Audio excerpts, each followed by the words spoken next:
Magandang araw guys. Sa video na ito papakita ko sa inyo kung paano i-change oil ng isang Toyota Avanza 2017 model. Pero bago tayo magpatuloy guys, kung bago ka pa lang sa channel na ito, paki-subscribe, paki-hit yung bell icon para ma-notify ka sa susunod kong mga videos. Kaya tara.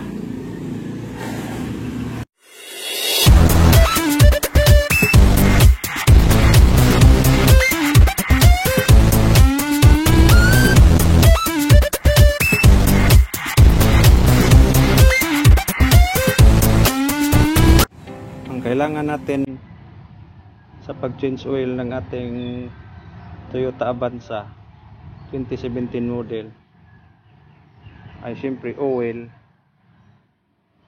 filter rinse, back rinse para sa drain plug 14mm, saka oil filter, imbodo yan para dun sa pag-refill natin, saka basahan. At syempre yung pangsahod natin doon sa oil natin. So ito yung pinili kong guys, ito yung pinili kong oil. 4 na piraso siya kasi yung nakalagay dito. Kasi yung makina nito guys is 1NR. Ang capacity ng oil niya is with oil filter 3.3 liters or 3.5 quarts. Itong binili natin is quarts ito. So kaya bumili ako ng 4 kasi yung kailangan niya is 3 at kalahati. Ito rin yung pinili kong oil, si 20W-50 EPI SM, kasi pwede rin siya dito gamitin. Yan na to, 15W-40 and 20W-50 API grade SL, SM or SN. So ito yun guys, API SM. So pasado siya. Saka yung oil filter niya, yung original na yung binili ko guys. Ang kagandahan nito kasi yung o-ring niya, yung gasket niya doon sa oil filter, ito, ayan, nilagyan na siya ng nilagyan na siya ng grasa. Pwede na natin, hindi na natin lagyan ng oil pag kinakabit natin doon. Pagkatapos natin painitin yung makina, is i-drain na natin yung oil. So ang kailangan natin sa pag-drain sa oil guys, siyempre pang sahod ng ating used oil, tsaka 14mm back rinse or socket para doon sa drain plug.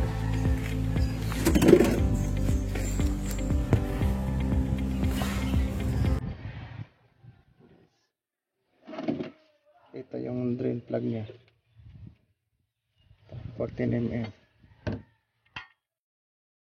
Kutin natin yung drain plug niya anti-clockwise. Okay, yan.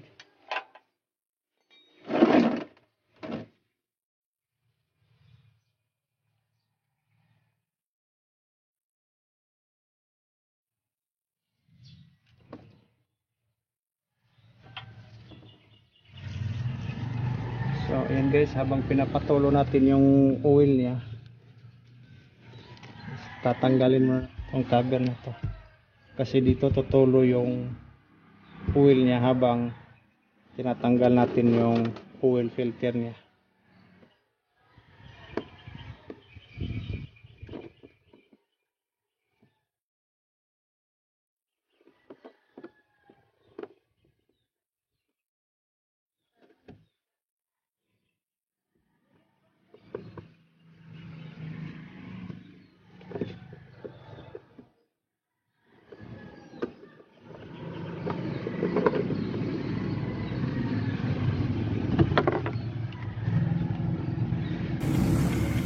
yung oil filter niya. Pero mas okay kung doon tayo sa taas, doon tayo kukuha ng access pagtanggal ng ating oil filter, kasi mas madali siyang tanggalin doon. Bago na rin tanggalin yung oil filter, dapat may pangsahod tayo sa ilalim para hindi matapon yung used oil niya.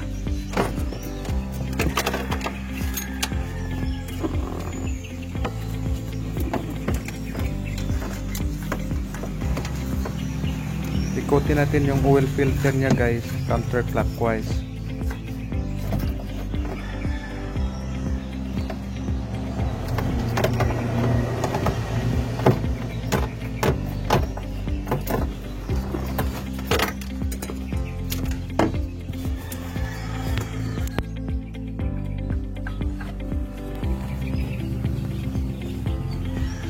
After 10 minutes, sa pagtanggal natin dun sa oil filter niya, is pwede natin siyang ikabit. So punasan muna natin yung didikitan ng o-ring niya para maiwasan natin yung leaking. Ayan.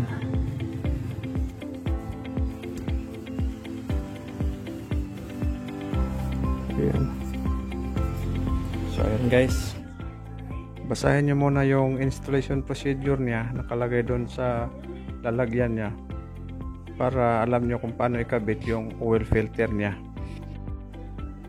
Kahit may grasa na siya, nilalagyan ko pa rin ng oil para siguradong dudulas lang yung o-ring niya doon sa block niya, para hindi mapupunit yung wheel seal natin o yung o-ring natin. Clockwise yung pag-ikot ng ating oil filter para pagkabit doon sa block.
Yan, pagkatapos nating ilagay yung 3.5 quarts na oil, after 5 minutes, bunutin natin yung dipstick niya, punasan natin ng basahan.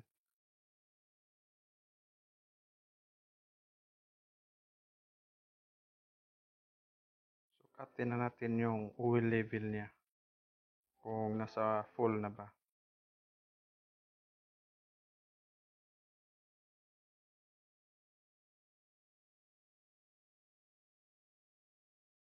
So ayan guys, nasa full na siya. Pero hindi pa ito yung final na dami ng oil niya. Kasi papaandarin pa natin yung makina. Pagkatapos nating paandarin, after 5 minutes, isukat natin ulit yung oil niya. Bababa yun guys kasi yung ibang oil niya is mapupunta doon sa oil filter niya.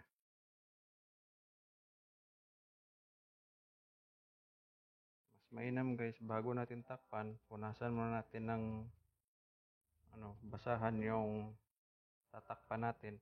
Yan, pagkatapos punasan, takpan natin para paandarin na natin yung makina niya.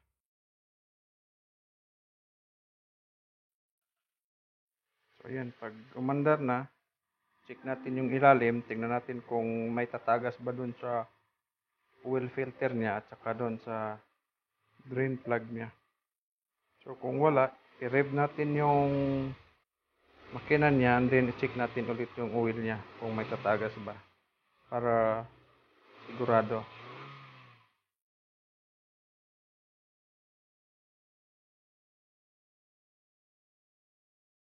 After natin na i-rev yung makina niya and then na-check na natin wala siyang tagas. So ang susunod na gawin natin is patayin natin yung makina at mag-aantay tayo ng 5 minutes bago natin i-check yung oil niya ulit. Pero habang nag-aantay tayo ng 5 minutes, ang gagawin natin is tanggalin na lang natin yung air cleaner filter niya para ma-sprayhan natin ng high compressed air para marinisan yung air cleaner filter niya. Yan, ang una natin gagawin is tanggalin natin yung hose clip niya. Katapos ng hose clip is yung dalawang clip naman dito sa harap. Yung tatanggalin natin. So yan, kung wala kang compressor guys, pwede na rin dalhin mo sa vulcanizing shop, pa-sprayhan mo dun sa kay Mamang Vulcanizing. Yan, pagkatapos ng sprayhan, pwede natin ibalik yung filter niya. Pero kung may budget ka, pwede mo ring palitan ng bago. Pero guys, yung filter niya is every 40,000 kilometers is pinapalitan talaga yan ng bago.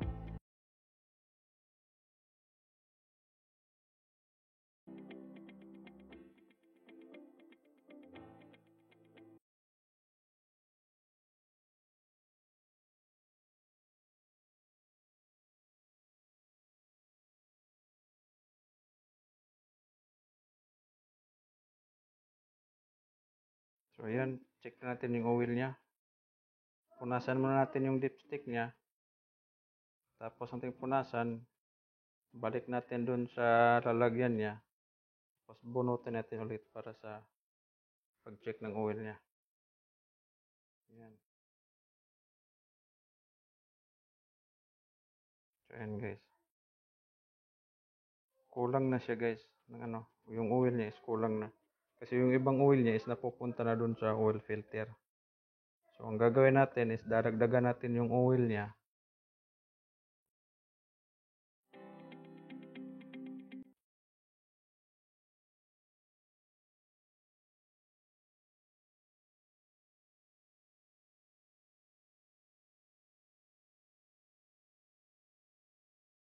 So ayan. Dagdagan natin yung oil niya. Tapos after 5 minutes, i-check natin ulit. I-final check natin yung oil niya kung nasa full level na ba siya o nasa tamang sukat na. Pero habang nag-aantay tayo ng 5 minutes guys, is ikabit na natin yung cover dito sa ilalim para hindi masayang yung oras natin.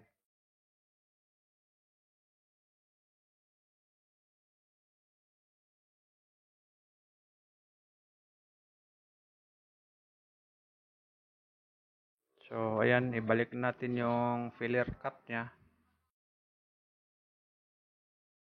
And then i-check na natin yung oil niya para sa final kung nasa full na ba kasi dinagdagan natin ng oil.